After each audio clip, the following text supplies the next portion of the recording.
In the Garden of Eden, God commanded Adam and Eve not to eat from the tree of the knowledge of good and evil. The serpent, however, tempted Eve, assuring her that eating the fruit would make her wise, like God.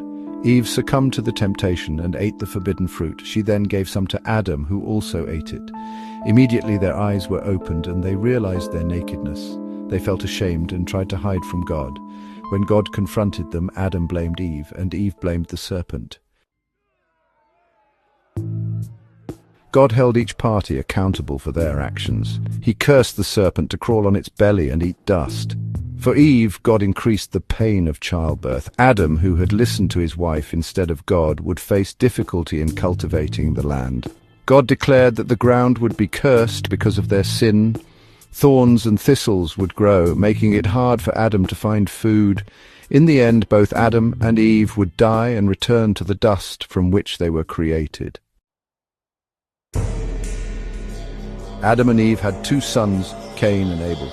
Cain became a farmer while Abel became a shepherd. One day they both brought offerings to God.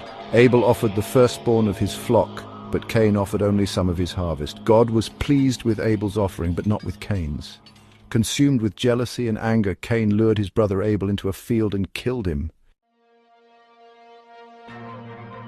When God questioned Cain about Abel's whereabouts, Cain lied, saying he did not know. But God, knowing the truth, cursed Cain from the ground, which had absorbed Abel's blood. Cain was forced to wander the earth as a fugitive, unable to farm. Genesis chapters 3 and 4 teach us about the consequences of sin. Adam and Eve's disobedience brought sin and death into the world.